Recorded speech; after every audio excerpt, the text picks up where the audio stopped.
Alhamdulillahirabbil alamin wa bihi nasta'in ala umuri dunya waddin wa ala alihi wa sahbihi ajmain. Amma ba'du. Pertama-tama marilah kita panjatkan syukur kehadirat Allah Subhanahu wa taala yang telah memberikan kita sehat jasmani, sehat rohani, sehingga kita bisa mengikuti atau bisa hadir pada acara ini, yaitu penyampaian disiplin positif. Mudah-mudahan sehat jasmani dan rohani ya Bapak Ibu. Sholawat beserta salam semoga selalu tercurah limpah kepada junjungan alam yakni Habibana wa Nabiyana Muhammad Sallallahu Alaihi Wasallam, kepada keluarganya dan para sahabatnya serta umatnya. Semoga mendapat syafaat nanti di yaumil akhir. Amin ya Allah ya Rabbal Alamin. Yang saya hormati Ibu Kepala SDN 1 Cayur, yang saya hormati Bapak Ibu Guru SDN 1 Cayur, saya mengucapkan terima kasih atas kehadirannya. Mudah-mudahan acara ini berjalan dengan lancar dan banyak manfaatnya untuk kita semua. Amin ya Allah ya Rabbal Alamin. Untuk mempersingkat waktu, marilah kita buka acara ini dengan pembacaan basmalah bersama-sama. Bismillahirrahmanirrahim. Kita meninjau materi inti, yaitu penyampaian disiplin positif yang akan disampaikan oleh Pak Asep Ridwan. Kepadanya dipersilakan. Assalamualaikum warahmatullahi wabarakatuh. Selamat siang Bapak Ibu Guru SDN 1 Cayur semua. Sebelumnya saya Ridwan Muhammad, calon guru penggerak angkatan 11 Kabupaten Tasikmalaya dari SDN 1 Cayur. Pada kesempatan ini akan mencoba mendiseminasikan tentang penyebaran dan penerapan budaya positif di sekolah.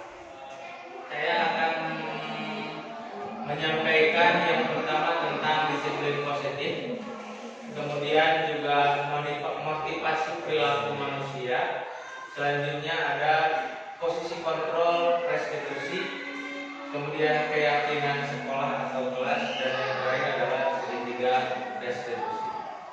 Sebelum kita masuk ke materi, nah di sini ada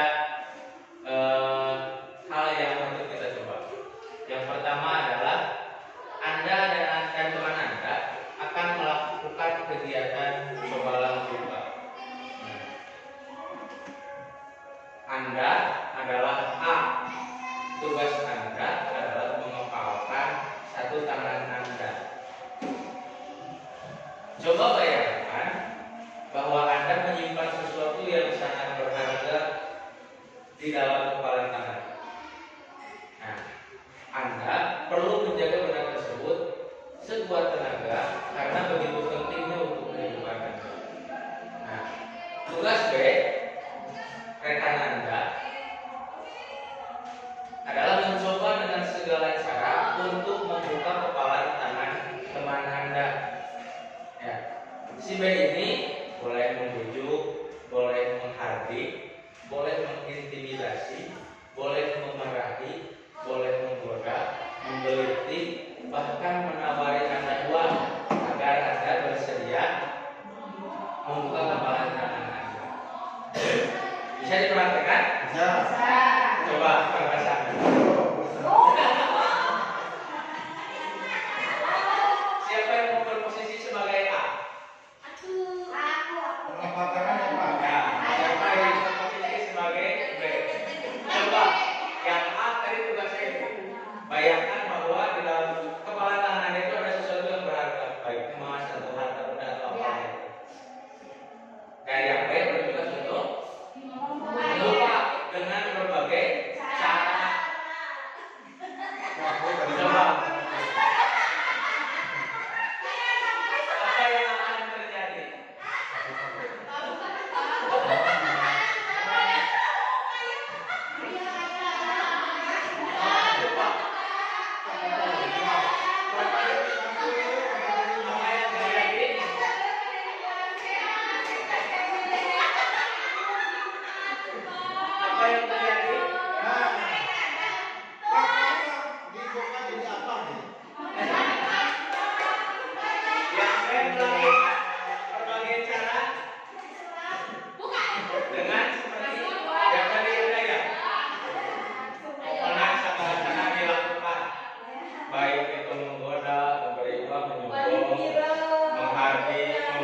kepalan tangannya adalah benda yang sangat berharga,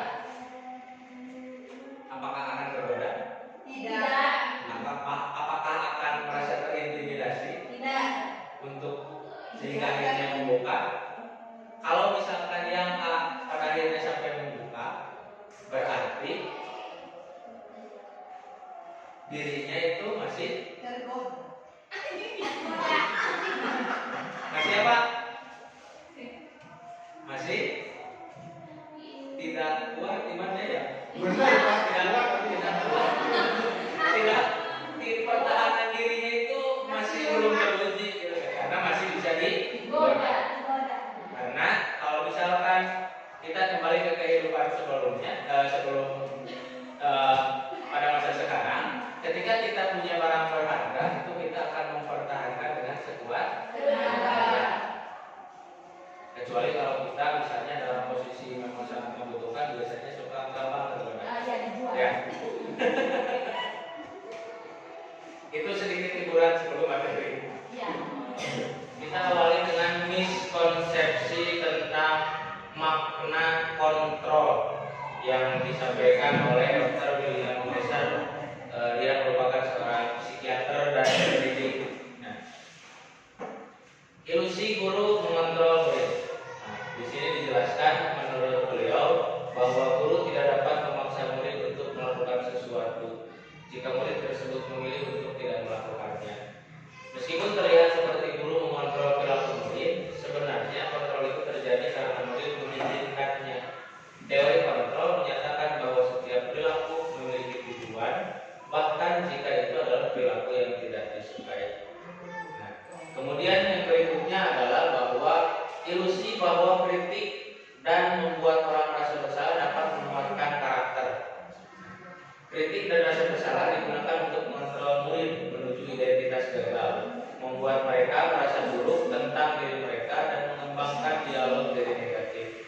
Terkadang guru mungkin tidak menyadari bahwa mereka sedang melakukan perilaku ini karena pesan negatif seringkali disampaikan dengan cara yang lembut. Nah, pada kenyataannya dalam kehidupan sehari-hari memang apa ya tentang kontrol guru bahwa tentang membuat rasa bersalah, kemudian hal-hal yang lain itu biasa kita lakukan sebenarnya secara sadar maupun tidak sadar. Ya. Cuma kita pun harus menambah pemahaman materi tentang posisi kontrol kita sebagai guru supaya pemahaman kita dalam menerapkan segala sesuatu halnya nanti di kelas itu akan sedikit demi sedikit berubah menjadi ke arah yang lebih baik. Ilusi selanjutnya yaitu adalah ilusi bahwa semua penguatan positif efektif dan bermanfaat. Penguatan positif atau bujukan adalah bentuk kontrol yang mencakup upaya untuk mempengaruhi murid agar melakukan sesuatu perilaku tertentu. Pada akhirnya, murid mungkin menyadari kontrol tersebut dan reaksi murid bisa mencakup penolakan atau ketergantungan pada pendapat guru dan dalam usaha mereka.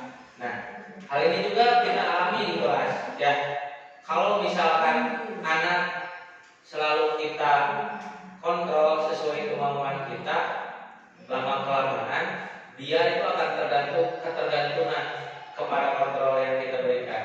Contoh, ketika tidak ada guru di kelas, ya anak-anak tidak akan mandiri menempatkan posisinya untuk belajar. Dan acan ayat perintah guru itunya. Maka dengan asik bermain. Baru ketika ada guru, baru mereka kembali menurut. Ilusi selanjutnya yaitu ilusi bahwa orang dewasa memiliki hak untuk memaksa. Banyak orang dewasa percaya bahwa mereka bertanggung jawab untuk mendorong murid untuk melakukan tindakan tertentu selama ada kemajuan yang dapat diukur. Namun mereka tidak menyadari bahwa perilaku memaksa tidak efektif dalam jangka panjang dan tidak bisa menyebabkan dan juga bisa menyebabkan hubungan permusuhan. Nah, kita sebagai guru itu harus menyadari bahwa memaksakan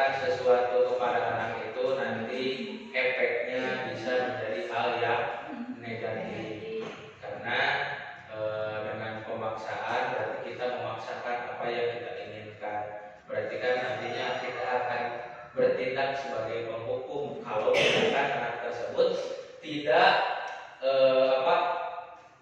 tidak mengikuti apa yang kita inginkan.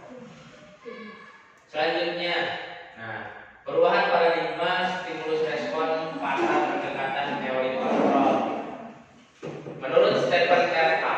Covey, Principle Center Leadership tahun 91 mengatakan bahwa bila kita ingin membuat kemajuan perlahan, sedikit demi sedikit, ubahlah sikap atau perilaku kita. Namun, bila kita ingin memperbaiki cara-cara utama kita, maka kita perlu mengubah kerangka acuan kita. Ubahlah bagaimana Anda melihat dunia, bagaimana Anda berpikir tentang manusia, ubahlah paradigma Anda, skema pemahaman, penjelasan aspek-aspek tertentu tentang realitas. Nah, di sini ada stimulus responnya, juga ada teori kontrol. Stimulus responnya realitas atau kebutuhan kita sama. Menurut teori kontrol, kebutuhan kita berbeda. Kemudian semua orang melihat hal yang sama. Menurut teori kontrol, setiap orang memiliki gambaran yang berbeda. Kemudian kita mencoba mengubah orang agar berpandangan sama dengan kita, yaitu sama dengan pemaksaan memaksakan kehendak. Tetapi kalau berdasarkan teori kontrol, kita harus berusaha memahami pandangan orang lain tentang dunia walaupun pandangan itu berbeda satu sama lain. Perilaku buruk dilihat sebagai sesuatu kesalahan. Pada awalnya kita seperti itu. Setiap seseorang melakukan hal yang buruk, dia telah melakukan kesalahan. Tetapi sesuai teori kontrol, semua perilaku yang dilakukan oleh setiap individu itu memiliki tujuan tertentu. Jadi kenapa melakukan hal seperti itu pasti punya alasan, ada tujuannya. Kemudian orang lain bisa mengontrol saya. Nah, menurut teori kontrol, hanya Anda yang bisa mengontrol diri Anda. Nah, contoh ketika kita bekerja, kita sebagai pegawai, ada juga ibu kepala sekolah, beliau sebagai manajer di sekolah, itu harus mampu mengontrol anak buahnya. Nah, sebagai anak buahnya sebenarnya kita jangan terpaku pada kontrol yang diberikan oleh ibu kepala sekolah. Kita karena yang bisa mengatur diri kita adalah diri kita sendiri. Kalau kita hanya mengikuti apa yang disampaikan oleh manajer kita, ibu kepala sekolah, apa yang akan kita perbuat di masa yang akan datang, atau apa yang akan kita hasilkan ke depannya. Kalau kita sudah menyadari bahwa hanya diri kita mampu mengontrol diri kita, otomatis ketika ada perintah dari atasan, kita pun akan menyadari berbagai konsekuensi dan apa yang akan kita capai di masa yang akan datang. Kemudian pemaksaan ada pada saat rujukan gagal. Nah, biasanya seperti itu. Ya, kalau dalam hubungan manusia antara pria dan wanita biasanya gitu kan ya. Nah, pria dari istri ditolak, akhirnya dipaksakan, akhirnya seperti itu. Sebenarnya menurut teori kontrol itu harus ada kolaborasi dan konsensus menciptakan pilihan-pilihan baru. Jadi ulah ayo memaksakan. Maaf sebelumnya bahasanya campuran supaya bisa dimengerti. Jadi harus ada kolaborasi. Dari kolaborasi itu kolaborasi, bekerja sama, ada hubungan timbal balik. Konsensus menciptakan pilihan-pilihan baru. Kemudian stimulus respon berikutnya adalah model berpikir menang atau kalah. Jadi berdasarkan teori stimulus respon itu dalam setiap perilaku manusia itu hanya ada menang dan kalah. Kalau dalam teori kontrol kita harus berpikir untuk menang bersama-sama atau hanya menang dan menang, tidak ada kalah. Nah, selanjutnya adalah makna disiplin menurut Ki Hajar Dewantara. Siapa Ki Hajar Dewantara itu?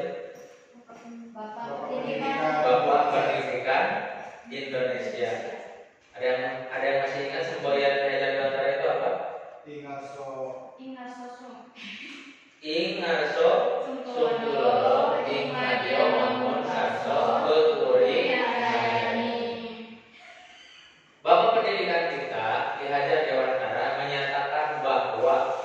Di mana ada kemerdekaan, disitulah harus ada disiplin yang kuat. Bangsa Indonesia bisa merdeka karena rakyatnya bekerja sama, berdisiplin, dan saling bahu-membahu melawan penjajah sehingga akhirnya Indonesia merdeka. Coba kalau misalkan rakyat Indonesia tidak pernah bersatu, sampai saat ini mungkin negara Indonesia belum merdeka. Sungguh pun disiplin itu bersifat self-disiplin, yaitu kita sendiri yang mewajibkan kita dengan sekeras-kerasnya, tetapi itu sama saja. Sebab jikalau kita tidak cakap melakukan self-disiplin, wajiblah penguasa lain mendisiplinkan diri kita. Dan peraturan demikian itulah harus ada dalam suasana yang merdeka. Jadi kita harus mendisiplinkan diri kita sendiri, jangan hanya mau didisiplinkan oleh orang lain. Nah, di sini ada pernyataan masih di makna disiplin tentang disiplin dan merdeka. Ki Hajar menyatakan bahwa untuk mencapai kemerdekaan atau dalam konteks pendidikan kita saat ini, untuk menciptakan murid yang merdeka, syarat utamanya harus ada disiplin yang kuat. Disiplin yang dimaksud adalah disiplin diri yang memiliki motivasi internal. Jika tidak memiliki motivasi internal, maka kita memerlukan pihak lain untuk mendisiplinkan kita atau motivasi eksternal, karena berasal dari luar, bukan dari dalam diri kita sendiri. Adapun definisi kata merdeka menurut Ki Hajar Dewantara adalah mardika iku jarwanya nora lepasing pamret uga kuat kuasa aman diri riangga. Merdeka itu artinya tidak hanya terlepas dari perintah, akan tetapi juga cakap buat memerintah diri sendiri. Kita hidup tidak selalu harus didisiplinkan oleh orang tua kita, oleh orang lain. Kita juga harus bisa mendisiplinkan diri kita sendiri. Supaya apa? Supaya kehidupan kita itu berjalan sesuai apa yang kita inginkan. Nah, selanjutnya sebagai manusia kita memerlukan kebutuhan dasar. Kebutuhan dasar manusia itu adalah segala sesuatu yang kita lakukan untuk mendapatkan apa yang kita inginkan. Seluruh tindakan yang kita lakukan memiliki tujuan tertentu, dan semua usaha terbaik yang kita lakukan adalah dalam rangka agar kebutuhan dasar kita terpenuhi dengan baik. Adapun 5 kebutuhan dasar manusia, yang pertama adalah bertahan hidup. Nah, dalam bertahan hidup, manusia itu yang pertama butuh makanan, butuh pakaian, butuh tempat tinggal, butuh keamanan dan kesehatan. Satu saja dari contoh yang di sini tidak ada, maka kemungkinan proses pertahanan hidup kita supaya bisa hidup sampai masa yang akan datang itu akan terganggu. Tanpa makanan bisa hidup tidak? Tidak. Walaupun pakaian bagus, tempat tinggal mahal, keamanan terjamin, kesehatan terjaga, tanpa makanan tidak hidup. Makanan banyak, tempat tinggal bagus, keamanan, kesehatan terjamin, pakaian tidak punya, masa harus telanjang kemana-mana? Ya. Ini ada tempat tinggal punya, kita sama saja dengan tunawis. Nah, kalau di kita mah dikenalnya dengan istilah orang gila. Kemudian keamanan juga tidak ada, misalnya tidak akan lengkap kehidupan kita.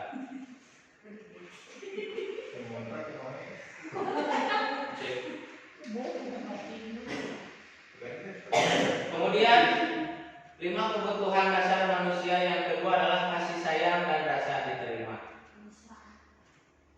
Rasa diterima contohnya adalah diperdulikan, berbagi, kerjasama, menjadi bagian dalam kelompok. Nah, kasih sayang dan rasa diterima ini sangat dibutuhkan oleh manusia supaya kita sebagai manusia bisa berinteraksi dengan manusia yang lain. Kalau tidak diterima, misalnya tidak diperdulikan, tidak berbagi, berarti kita akan hidup secara mandiri, hidup sendiri tanpa bantuan orang lain. Sedangkan kita tahu bahwa manusia itu adalah sosial yang butuh orang lain untuk hidupnya. Kemudian yang ketiga adalah penguasaan. Nah, penguasaan di sini adalah tentang harga diri. Kemudian keinginan untuk dianggap, memimpin, berprestasi, diakui dan didengar. Ini biasanya berhubungan dengan ego. Ketika misalkan kita dijelekkan di lingkungan, maka harga diri kita akan jatuh. Nah, ini yang menyebabkan nanti seorang manusia akan depresi atau stres ketika harga dirinya tidak dihargai. Kemudian biasanya setiap manusia ingin selalu dianggap. Kemudian menjadi seorang pemimpin, berprestasi dan diakui. Kemudian kebutuhan selanjutnya adalah tentang kebebasan. Kebebasan di sini yaitu mandiri, memiliki pilihan, mencoba hal baru, mampu mengendalikan arah dirinya. Dan yang selanjutnya adalah kesenangan, bermain, humor, antusiasme, tertawa.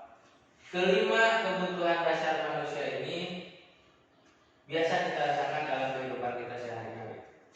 Bertahan hidup berarti kita memiliki rumah tadi ya, kasih sayang berarti kan dengan sesama, dengan keluarga dan lain sebagainya. Penguasaan juga sama, kebebasan sama. Tanpa kebebasan kita tidak akan pernah bisa melanjutkan kehidupan karena kita akan merasa selalu terbelenggu. Kemudian kesenangan, keempat ini lengkap, tanpa kesenangan tetap tidak akan komplit. Kesenangan itu kan selain bermain, humor, antusiasme, tertawa, contoh lainnya juga salah satunya adalah healing, hiburan. Kalau sudah penat, stres, manusia harus hiburan dulu supaya otaknya kembali normal, supaya bisa kembali mengarungi kehidupan selanjutnya. Kalau tidak dihibur dulu, kemungkinan akan stres selalu. Selanjutnya ada teori motivasi perilaku manusia. Nah, seperti tadi dijelaskan di awal bahwa motivasi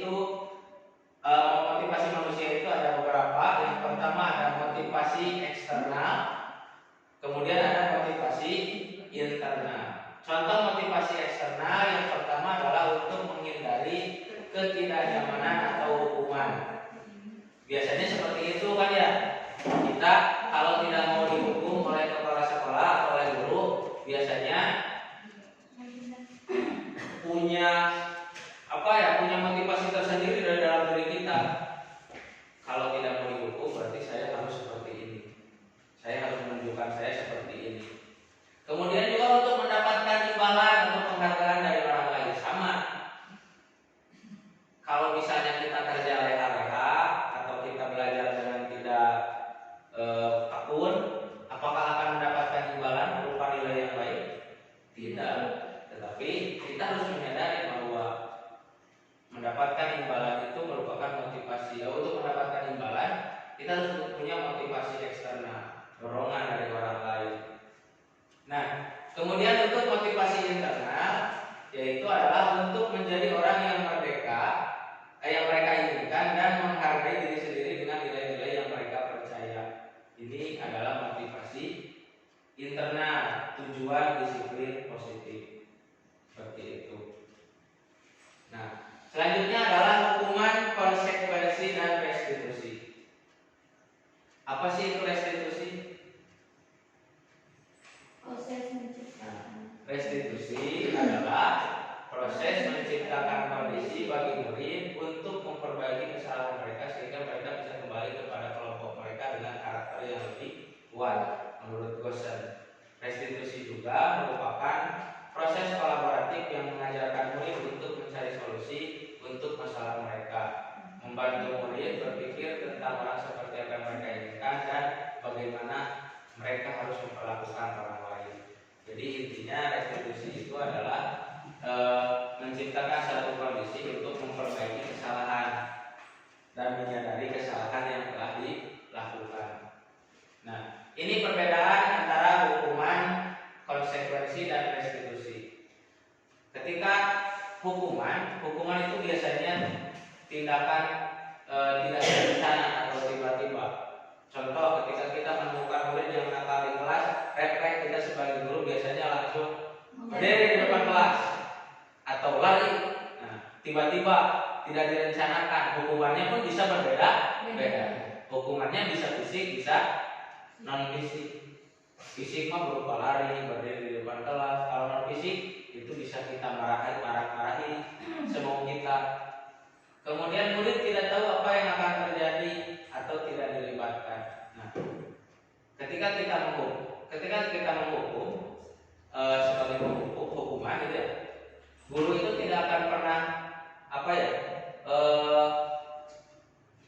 bertanya dulu kepada murid, kamu itu sudah nakal, mau diberi hukuman apa sama bapak? Tidak pernah begitu kan? Langsung saja diucapkan. Kemudian bersifat satu arah. Tadi tidak ada pertanyaan dulu, saling bertanya dulu, dan berupa hukuman fisik atau psikis. Nah, ini adalah sesuatu hal yang sebenarnya harus kita hindari, karena dengan hubungan antara guru dan murid, ketika hukuman diberikan maka muridnya akan mengalami sesuatu hal yang membekas sampai di masa yang akan datang. Kemudian ada konsekuensi. Kalau konsekuensi itu biasanya direncanakan atau disepakati sesuai peraturan. Kemudian murid tetap dibuat tidak nyaman. Kemudian sikap guru selalu memonitor murid. Nah, dengan konsekuensi ini biasanya kita bertanya dulu kepada murid. Misalnya murid punya kesalahan, terlambat datang ke sekolah. Kenapa kamu terlambat datang ke sekolah? Alasannya misalnya tidak dapat diterima oleh gurunya. Karena kamu sudah terlambat, silakan misalkan kamu keliling lapangan 5 keliling dengan tetap diperhatikan oleh guru. Nanti hasilnya muridnya tidak nyaman. Kemudian restitusi adalah proses menciptakan murid memperbaiki kondisi kesalahan. Kemudian proses yang mengajarkan murid untuk mencari solusi sendiri dengan kolaboratif. Nah, pada restitusi ini biasanya kalau ada murid yang melakukan kesalahan, guru memanggilnya dulu, mencari alasannya seperti apa, kenapa dia melakukan kesalahan seperti itu. Kemudian bersama-sama mencari solusi antara guru dan murid supaya ada perbaikan ke depannya dari masalah yang murid tadi lakukan. Nah, ini contoh identitas guru.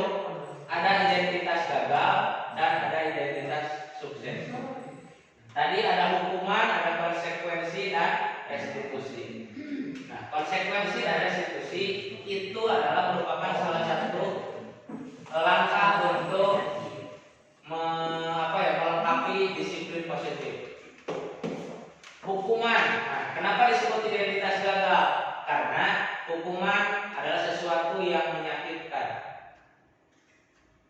Baik itu hukuman secara fisik maupun psikis. Biasanya itu membekas, menyakitkan bagi anak, menjadi marah kepada guru, menjadi tidak suka kepada guru, menjadi tidak mau belajar. Kalau konsekuensi, sesuatu harus terjadi. Karena restitusi merupakan pilihan. Kemudian di hukuman tidak nyaman untuk murid atau anak untuk jangka waktu panjang. Korban tidak mendapatkan keadilan. Kemudian anak atau murid akan tersakiti. Kemudian perilaku pasif agresif akan meningkat. Biasanya anak-anak yang selalu diberi hukuman itu langkah selanjutnya mereka akan menjadi seorang pemberontak.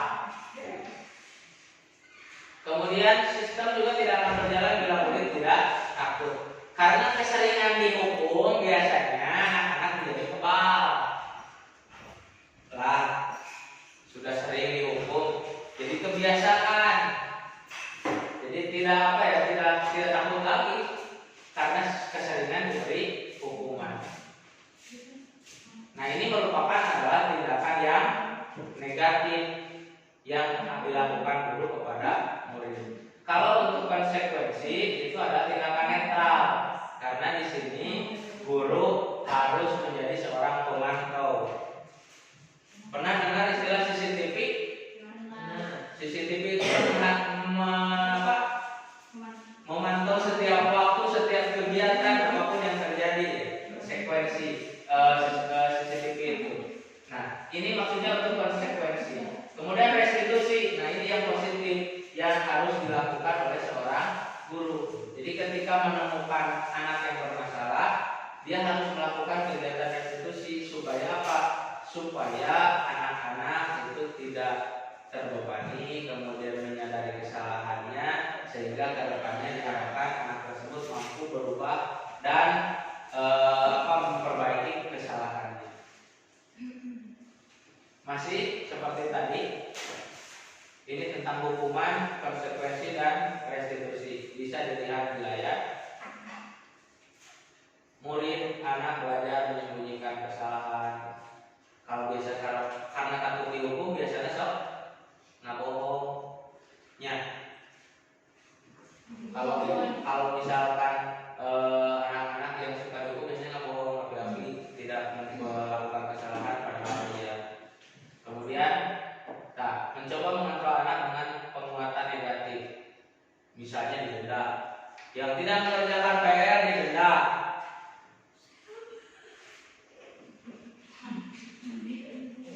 Kita lanjut posisi kontrol. Nah, sebagai penghukum.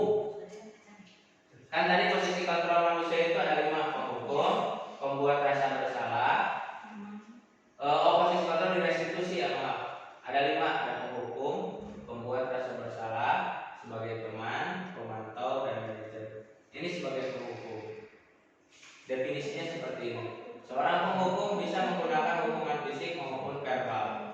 Orang-orang yang menjalankan posisi penghukum senantiasa mengatakan bahwa sekolah memerlukan sistem atau alat yang dapat lebih menekan murid-murid lebih dalam lagi. Hasil yang diperoleh dari penghukum ini, siswa yang merasa terus-menerus dihukum atau diintimidasi oleh guru dapat mengalami penurunan motivasi belajar, penurunan percaya diri, serta merasa tidak aman dan tidak nyaman di lingkungan sekolah. Juga tindakan penghukuman yang tidak proporsional dengan pelanggaran dapat merugikan hubungan antara guru dan siswa. Selanjutnya adalah membuat rasa bersalah. Posisi ini biasanya guru akan berusaha bersuara lebih lembut. Membuat rasa bersalah akan menggunakan keheningan yang membuat orang lain merasa tidak nyaman, bersalah atau rendah diri. Hasilnya, ketika siswa terlalu sering atau tidak adil diberi perasaan bersalah, mereka bisa mengalami stres, ansietas atau perasaan bersalah yang konstan atau tidak adil, juga penurunan harga diri. Ini bisa mengganggu perkembangan akademik dan emosional mereka. Selanjutnya adalah posisi kontrol sebagai teman. Guru pada posisi ini tidak akan menyakiti murid, namun akan tetap berupaya mengontrol murid melalui persuasi. Posisi teman pada guru bisa negatif maupun positif. Positif di sini berupa hubungan baik yang terjalin antara guru dan murid.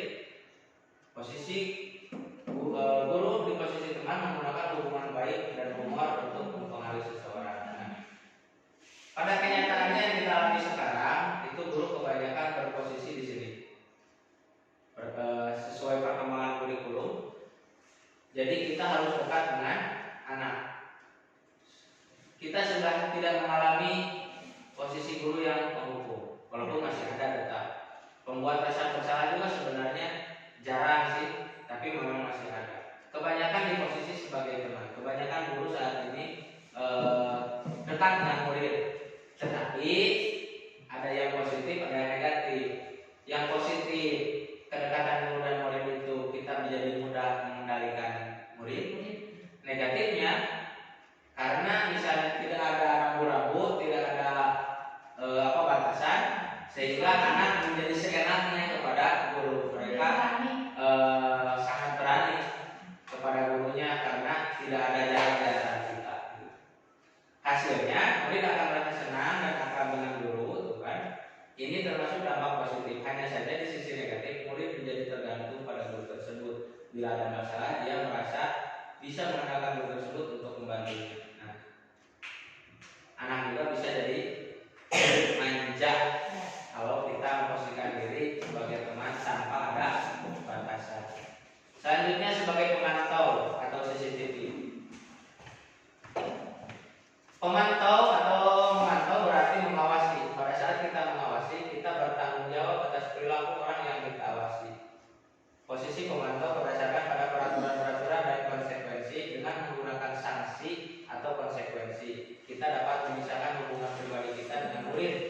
sebagai seseorang yang menjalankan posisi pemantau. Hasilnya, murid memahami konsekuensi yang harus dijalankan karena telah melanggar salah satu peraturan sekolah.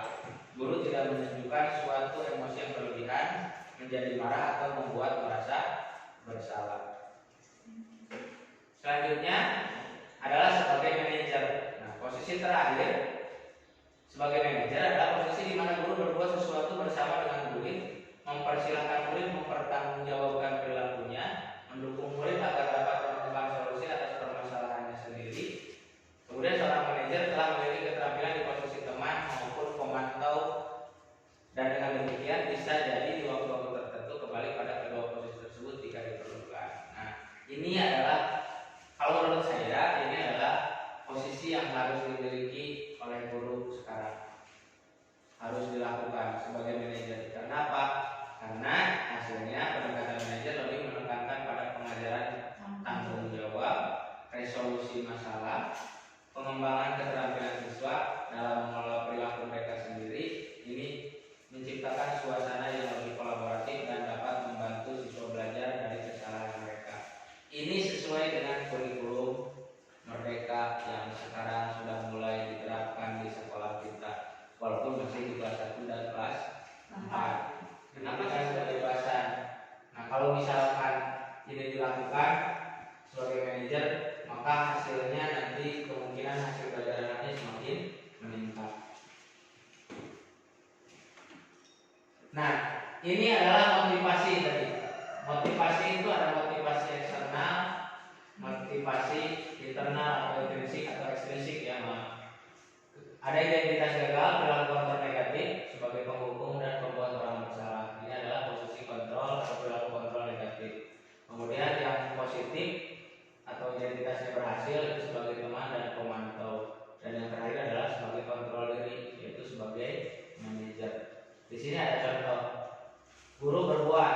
Nah, yang diperbuat misalnya kalau menghukum, menghardik, menyakiti, menyindir. Kalau yang merasa bersalah, berceramah, menunjukkan kekecewaan yang mendalam. Ibu mau kecewa kok karena kalian tidak ada peningkatan dalam belajar. Ibu sudah berusaha, bapak sudah berusaha sekuat mungkin, semaksimal mungkin, tapi hasilnya tetap saja seperti ini. Nah, biasanya itu menunjukkan kekecewaan di kelas. Dan ini biasanya masih kita lakukan. Kalau sebagai teman atau pemantau, yaitu membuatkan alasan cik atau hadir deras perlu kami itunya dulu. Jika kita kemana yang ngajak ngobrol gitu. Kemudian sebagai pemantau kita perhatikan perilaku anak di kelas. Nah, kalau sebagai manajer kita itu mengajukan pertanyaan-pertanyaan. Mau seperti apa sih? Ya. Terus apa sih yang kurang? Kalau untuk perkataan misalnya seperti ini. Kalau kamu tidak melakukannya, saya akan, biasanya gitu, mengancam. Lisna misalnya, kalau kalau kamu tidak memperhatikan bapak akan membuat kamu berdiri di depan kelas. Misalnya seperti itu contoh. Bisa dibacakan ya? Kita lanjut. Nah, ini masih sama. Kalau tadi gurunya, sekarang ini muridnya. Saya tidak peduli, biasanya berontak. Kalau yang merasa bersalah oleh gurunya diberikan pernyataan supaya dia menyadari kesalahannya, jadi dia minta maaf. Kalau perilaku sebagai teman, nah saya pikir bapak atau ibu teman saya, seperti itu. Nah, kalau sebagai manajer dia akan menyampaikan pernyataan bagaimana caranya agar saya bisa memperbaiki keadaan ini. Biasanya menyadari seperti itu. Mengapa keyakinan kelas? Mengapa tidak peraturan kelas saja? Nah, kenapa? Coba. Karena peraturan dibuat oleh sepihak, sedangkan keyakinan oleh semua. Betul. Terima kasih Ibu Berli. Iya, sama-sama. Mengapa harus? Tuh. Yang pertama, mengapa kita memiliki peraturan tentang penggunaan dalam pada mengenai kendaraan motor? Nomor dua, mengapa kita memiliki peraturan tentang penggunaan masker dan mencuci tangan setiap saat? Yaitu untuk mendukung motivasi intrinsik kembali ke nilai-nilai keyakinan, lebih menggerakkan seseorang dibandingkan mengikuti serangkaian peraturan-peraturan. Intinya seperti itu. Kenapa harus?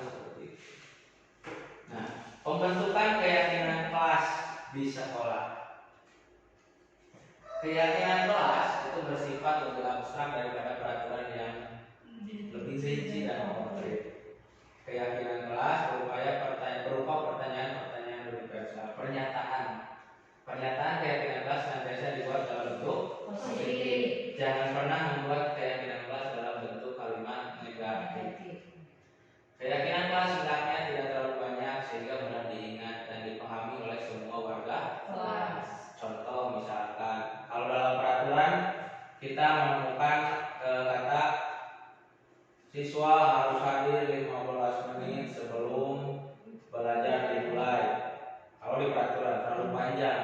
Coba di keyakinan kelas kita hanya menulis hadir tepat waktu. Anak-anak kan sudah mengerti kalau hadir tepat waktu berarti harus datang lebih awal. Keyakinan kelas sebaiknya sesuatu yang dapat diterapkan di lingkungan tersebut. Kemudian semua warga kelas hendaknya ikut berkontribusi dalam pembuatan keyakinan kelas lewat kegiatan surat pendapat. Kemudian bersedia meninjau kembali keyakinan kelas dari waktu ke waktu. Nah ini kalau misalnya keyakinan kelasnya ada yang terasa kurang, itu bisa diperbaiki. Jadi keyakinan kelas sifatnya tidak permanen, bisa diubah sewaktu-waktu. Nah, ketika membuat keyakinan kelas itu kita harus mengajak sama-sama semua siswa supaya ikut berpartisipasi mengajukan masing-masing. Mau seperti apa, mau apa lagi. Kemudian misalkan ketika mengajukan keyakinan kelas nanti apa konsekuensinya, kita bekerja sama atau apa bersharing lah dengan anak-anak. Selanjutnya contoh keyakinan kelas. Nah, di sini sengaja saya beri contoh ada 3 tingkatan. Yang pertama untuk kelas 1, kemudian kelas 5, dan ini adalah kelas 7 atau tingkat SMP, yaitu untuk membandingkan kata-katanya.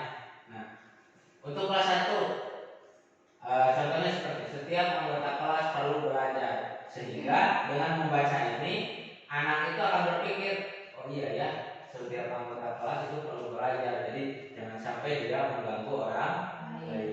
Kemudian setiap anggota kelas perlu senang. Senang di sini kan tidak sifatnya tidak abstrak sebenarnya.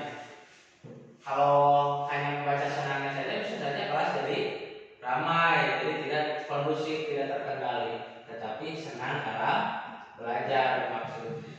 Kemudian setiap anggota kelas perlu melakukan tugas, setiap anggota kelas perlu saling menghargai, setiap anggota kelas perlu merasa aman. Nah ini untuk kelas 1. Jadi ada penjelasan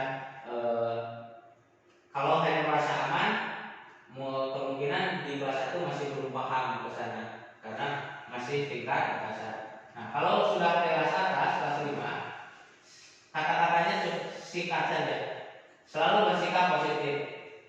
Bersikap positif itu berarti melakukan hal-hal yang baik-baik saja, gitu ya. Tidak pernah melakukan hal-hal yang buruk. Senantiasa menjadi diri terbaik. Diri terbaik itu bagi dirinya sendiri ataupun bagi orang lain. Percaya dan menghormati orang lain serta barang miliknya. Nah, dengan kata-kata seperti ini, maka dia akan menghargai barang milik orang lain dan juga barang miliknya. Kemudian berkomitmen terhadap setiap tugas. Jika ada tugas, berarti dia harus berpikir atau berkomitmen untuk melaksanakan atau menyelesaikannya. Kemudian yang terakhir adalah senantiasa membantu. Itu membantu baik sesama maupun para gurunya juga bisa. Nah ini untuk keyakinan di tingkat SMP. Tapi kita fokuskan saja dulu 2 yang di sini, kelas 1 dan kelas 5. Contoh dari keyakinan kelas. Nah, kemudian yang terakhir adalah penerapan segitiga restitusi. Segitiga restitusi merupakan suatu proses dialog yang dijalankan oleh guru agar dapat menghasilkan murid yang mandiri dan bertanggung jawab. Segitiga restitusi ini biasanya guru jalankan ketika guru dihadapkan pada siswa yang melakukan kesalahan. Segitiga restitusi ada 3 tahapan. Yang pertama adalah validasi tindakan yang salah. Kemudian yang kedua menanyakan keyakinan, dan yang ketiga menstabilkan identitas dulu. Kemudian yang terakhir adalah menanyakan keyakinan.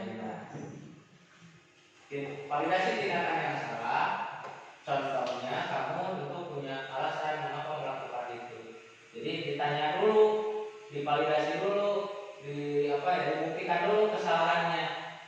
Misalnya kita berhadapan dengan siswa yang terlambat datang ke sekolah, divalidasi dulu, kunaon terlambat, naon alasannya, kenapa sampai bisa terlambat, apakah ada keperluan dulu, apakah sengaja, apakah jadi kita harus validasi dulu tindakan yang salah dari anak tersebut.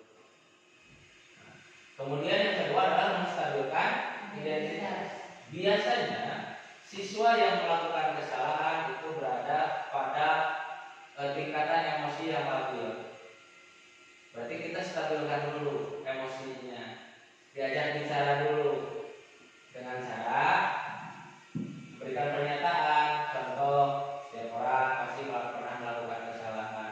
Kalau kita misalkan langsung menyampaikan kepada kamu telah melakukan kesalahan, yang ada anak tersebut yang pertama nangis, yang kedua tidak bisa diajak bicara. Tapi kalau misalkan distabilkan dulu identitasnya, disadarkan dulu setiap orang melakukan kesalahan, wajar kamu melakukan hal itu, karena setiap orang pasti akan pernah melakukan kesalahan seperti itu insya Allah emosinya akan stabil. Kemudian yang terakhir adalah menanyakan keyakinan. Nah, menanyakan keyakinan di sini, jadi setelahnya divalidasi tindakan kesalahan siswanya, kemudian distabilkan identitasnya, selanjutnya adalah disesuaikan. Jadi kesalahan yang telah dilakukan anak itu sudah melanggar keyakinan kelas yang telah dibuatnya, yang mana? Misalnya contohnya seperti keyakinan apa yang telah kita sepakati. Misalnya datang ke sekolah tepat waktu. Tadi kan kesalahannya adalah datang terlambat. Berarti si anak tersebut telah melanggar atau tidak mematuhi keyakinan kelas, yaitu datang tepat waktu. Nah, selanjutnya kalau misalnya kamu terus melanggar seperti ini, kedepannya kamu mau jadi orang seperti apa? Diberikan lagi penjelasan supaya anak benar-benar menyadari kesalahannya. Kemudian menanyakan keyakinan, kita akan tanyakan juga supaya untuk kedepannya kamu tidak terlambat lagi. Hal apa yang akan kamu lakukan selanjutnya? Diberikan pertanyaan seperti itu supaya anak berpikir dan keluar solusinya dari anak itu sendiri, bukan dari kita seorang guru. Nah, di sini ada menstabilkan identitas. Nah, contoh tadi kan berbuat salah itu wajar, jadi kita menstabilkan dulu identitasnya. Bagian dasar dari segitiga restitusi untuk mengubah identitas dari orang yang gagal karena melakukan kesalahan menjadi orang yang sukses. Tadi ketika anak melakukan kesalahan, dia akan berada di fase emosinya yang labil.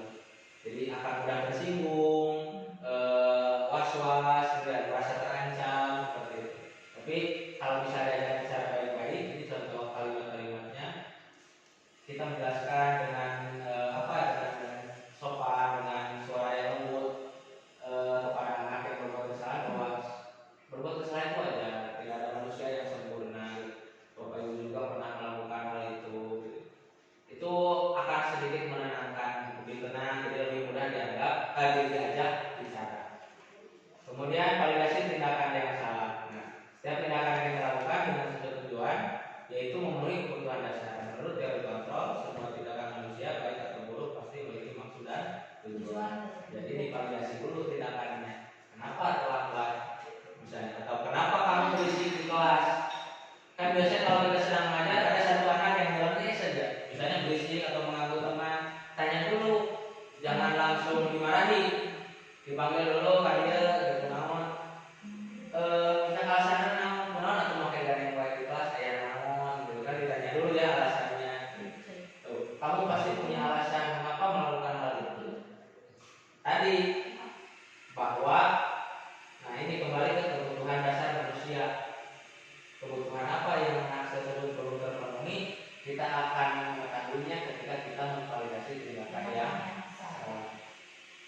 Cina udah bosen, misalnya bosen cina lulus, jadi ternyata dia ingin belajar yang lebih menarik. Maka kita sebagai guru berusaha untuk merubah proses pembelajaran yang dilakukan. Kemudian menanyakan keyakinan. Nah, di sini teori kontrol menyatakan bahwa kita pada dasarnya termotivasi secara internal ketika kita mencapai identitas sukses dan memvalidasi perilaku yang salah. Kita siap untuk menghubungkan diri dengan nilai-nilai yang kita yakini dan menjadi pribadi kita yang kita inginkan.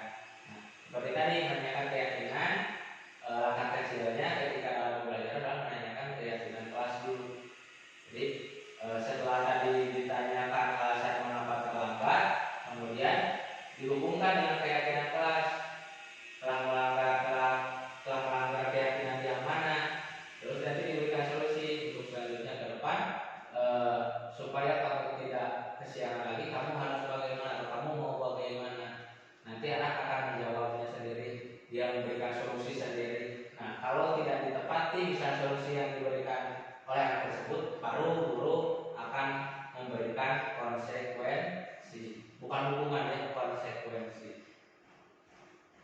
Contohnya yaitu seperti ini. Apa keyakinan kelas kita? Nilai-nilai apa yang kami sepakati bersama? Nah, kenapa harus ditanyakan keyakinan? Karena keyakinan kelas yang dibuat itu tadi hasil kerjasama antara guru dan siswa.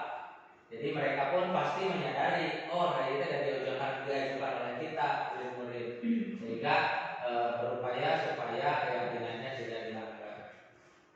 Nah, kesimpulannya, pendekatan yang disebutkan sebelumnya sangat penting dalam membantu anak menghadapi kesalahan mereka dengan cara yang konstruktif dan mendukung pertumbuhan mereka. Ini membantu mereka memahami bahwa kesalahan adalah bagian dari proses pembelajaran dan pertumbuhan dan bukan identitas mereka.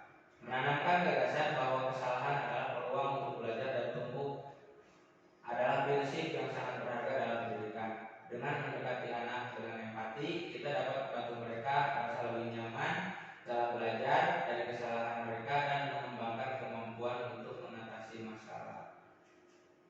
Nah, di sini ada mind map tentang disiplin positif. Ini adalah teori kontrol atau kelebihan dari Dr. William Glasser. Di sini menurut dia, kita tidak bisa mengontrol orang lain, jadi hanya kita sendiri yang mengontrol diri kita sendiri dengan makna disiplin di bawahnya. Kemudian semua perilaku memiliki tujuan dengan berhubungan ke teori motivasi. Kemudian di sini juga model berpikir menang-menang, kolaborasi dan konsensus menciptakan pilihan baru. Ada 5 posisi kontrol manusia. Ada penghukum, pembuat sebab, bersalah, teman, pemantau, dan manajer. Dari manajer lahirlah segitiga restitusi. Menstabilkan identitas, validasi kebutuhan, menanyakan keyakinan, kembali ke keyakinan kelas. Nah, di manajer selain segitiga restitusi itu berhubungan dengan menghargai diri sendiri, di mana nanti turun menjadi nilai-nilai kebajikan universal. Nilai-nilai kebajikan universal ini diturunkan kembali menjadi keyakinan kelas. Nah, dari segitiga restitusi dia akan memenuhi 5 kebutuhan dasar manusia: bertahan hidup, penguasaan, kasih sayang, dan rasa diterima, kesenangan, kebebasan. Nah, 5 kebutuhan dasar manusia juga bisa dipenuhi dari realitas kebutuhan manusia yang berbeda. Kemudian manusia berusaha memahami pandangan lainnya tentang dunia, karena setiap orang memiliki gambaran yang berbeda. Ini saling berkaitan. Sekian penyampaian materi tentang penerapan budaya positif di sekolah dari saya. Terima kasih atas segala perhatian.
misalnya dia malas untuk ikut belajar di kelas, kita coba tadi menerapkan segitiga restitusi.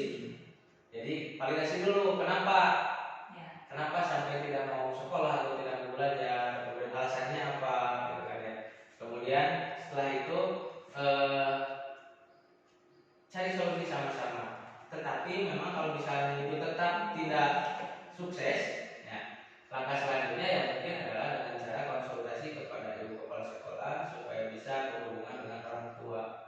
Jadi biasanya kalau sudah berhubungan dengan orang tua, anak-anak akan nurut. Tapi kalau misalnya kita hadapi saja di sekolah, tapi tidak berhasil dengan berbagai cara apapun yang sekolah lakukan dan guru lakukan, ya itu kembali lagi kepada orang tua. Karena orang tua adalah menjadi faktor utama yang menentukan keberhasilan siswa untuk semangat bersekolah. Karena bisa saja kan anak tidak mau sekolah, bisa saja alasannya dengan hubungan keluarga, bukan hanya dengan sekolah saja seperti itu. Mungkin itu jawaban dari saya, Pak. Terima kasih, Pak. Mudah-mudahan tidak puas sehingga kita bisa sharing di lain kesempatan. Ya, terima kasih.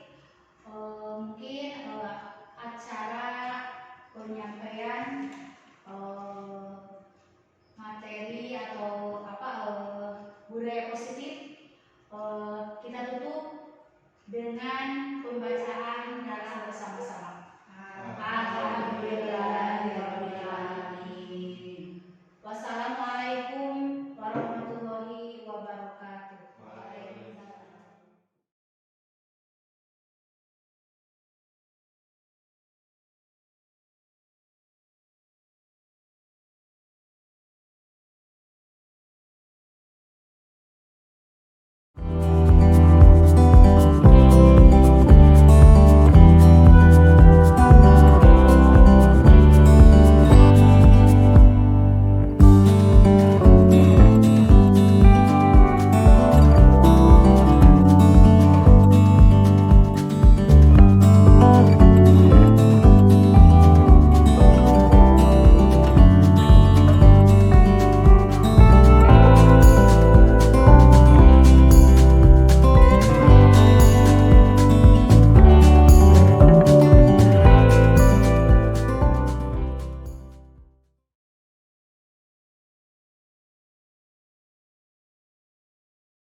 Julia, kesini sebentar Yuli.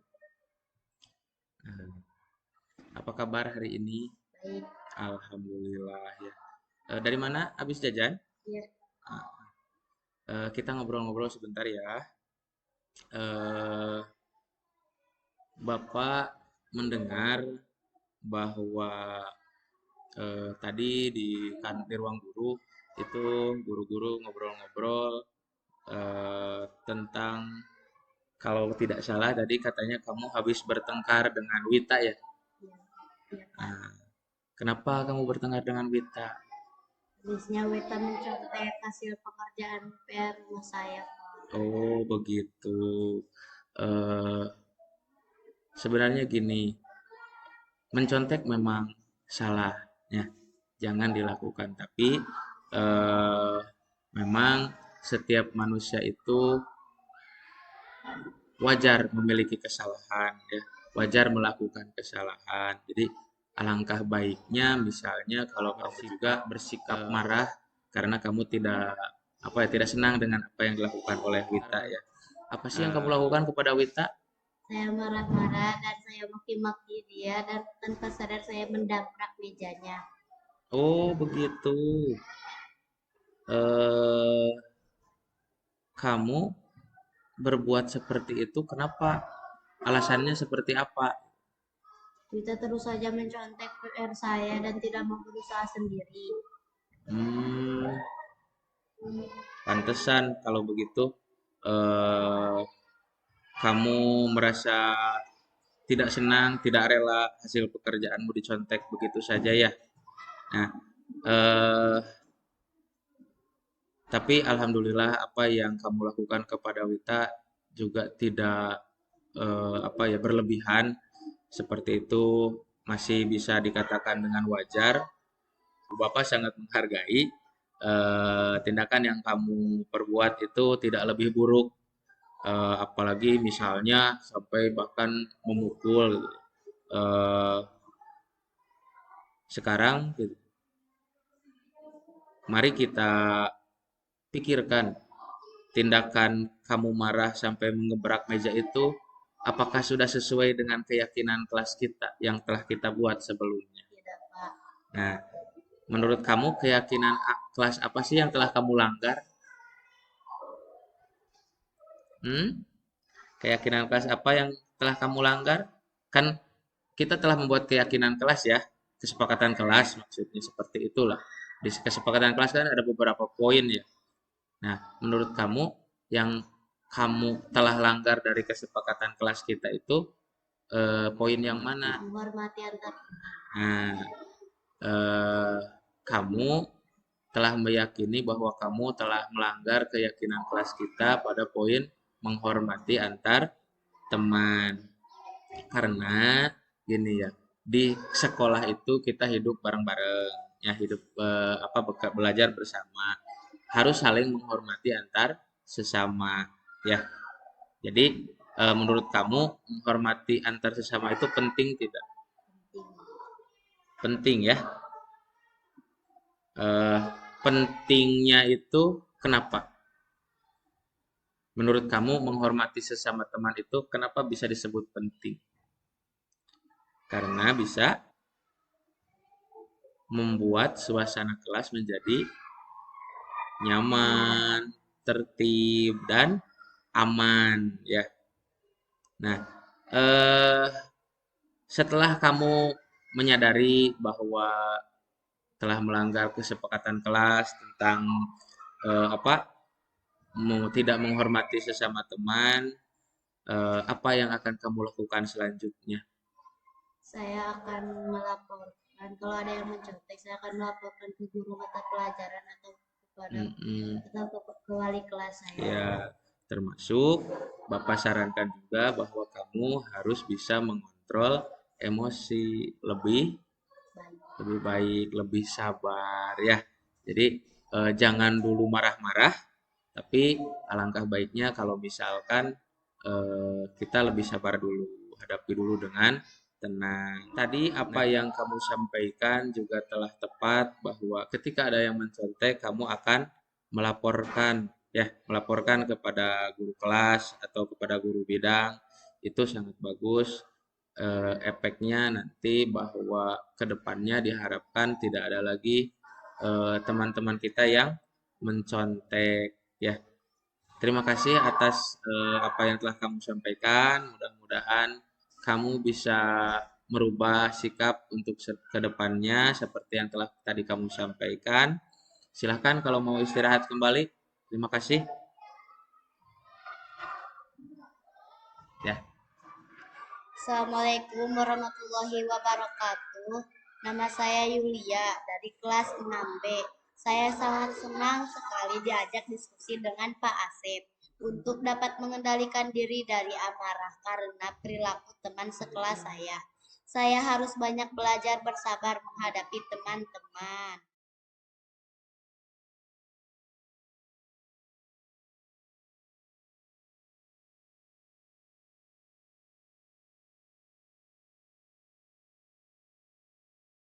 Rizky, kesini sebentar.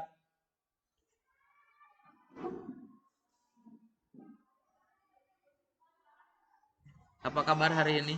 Baik. Alhamdulillah baik. Kita ngobrol-ngobrol sebentar lah ya. Kita ngobrol santai. Bapak tadi mendengar ada laporan dari guru piket bahwa kamu datang terlambat. Apakah benar? Nah, menurut ingatan kamu, sudah berapa kali kamu terlambat pada minggu ini? Oh, 3 kali. Ingat ya, bahwa kamu ketika datang terlambat ke sekolah itu merupakan satu kesalahan kan? Nah, baik, Rizky. berbuat kesalahan itu seperti Bapak selalu bilang di kelas bahwa kesalahan itu adalah hal yang manusiawi, hal yang wajar, bahwa setiap orang pasti pernah berbuat kesalahan. Yang terpenting kita bisa belajar dari kesalahan tersebut dan berusaha memperbaikinya. Setuju? Nah, nah, sekarang Rizky, mari kita cari solusinya bersama. Nah, Rizky kan sering datang terlambat ke sekolah, sudah 3 kali ya minggu ini ya.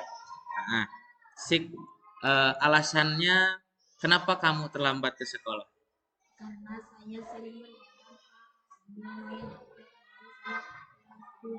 Oh, jadi ketika di rumah kamu sering begadang, kemudian sambil main HP juga ya. Nah, kita tahu kan di kelas kita ada keyakinan kelas. Nah, menurut kamu, keyakinan kelas mana sih yang sudah kamu langgar, yang belum kamu sepakati gitu? Keyakinan kelas yang mana? Atau tahu tidak di kelas kita ada keyakinan kelas? Mm-mm. Kita kan sudah buat ya keyakinan kelas ya. Nah, nah, kalau terlambat ke sekolah itu, apakah sesuai dengan keyakinan kelas atau tidak? Nah, menurut kamu keyakinan kelas mana yang telah kamu langgar? Hmm? Disiplin. Jadi keyakinan kelas mana yang telah kamu langgar? Disiplin. Nah, apakah menurut kamu disiplin itu penting? penting kalau membuat saya dapat menghargai waktu. Iya. Nah, menghargai waktu itu penting dan sangat bermanfaat bagi kita. Seperti dapat menghargai orang-orang yang ada di sekitar, pekerjaan kita jadi tidak menumpuk dan dapat melatih juga rasa kepedulian. Itu pentingnya sikap disiplin. Nah, menurut kamu dengan keterlambatan kamu yang sekarang diketahui oleh Bapak, apa yang kamu rasakan? Ya, saya sangat menyesal sudah terlambat. Saya mohon maaf ya sering terlambat. Ya, eh, alhamdulillah setelah kita ngobrol mungkin kamu sudah apa ya bersikap baik dengan meminta maaf, kemudian eh, juga menyadari kesalahan kamu. Nah, langkah selanjutnya apa yang akan kamu lakukan supaya kamu tidak mengulang kembali terlambat datang ke sekolah? Saya akan tidur lebih cepat dan tidak begadang lagi agar tidak datang terlambat. Baik. Baik. Nah, kamu ternyata sudah bisa menemukan solusinya. Nah, Bapak akan bekerja sama dengan orang tua kamu agar kamu tidak datang terlambat kembali ke sekolah. Jadi tidak terulang kembali kesalahan yang sama. Eh, Bapak ucapkan terima kasih kamu telah apa ya ngobrol bersama Bapak, kemudian kamu telah menyadari juga kesalahan kamu dan juga berjanji akan memperbaiki ke depannya. Terima kasih. Eh, Mungkin itu kenapa Bapak ngajak ngobrol kamu, alasannya hanya ingin mengkonfirmasi kesalahan kamu supaya kamu bisa memperbaiki di kemudian hari. Terima kasih. Silahkan kalau mau istirahat kembali. Assalamualaikum warahmatullahi wabarakatuh. Nama saya Rizky dari kelas 6B. Terima kasih Pak Asep. Saya senang sekali diajak diskusi dengan Pak Asep untuk menemukan solusi atas kesalahan yang telah saya lakukan untuk tidak bergadang lagi dan tidak datang terlambat.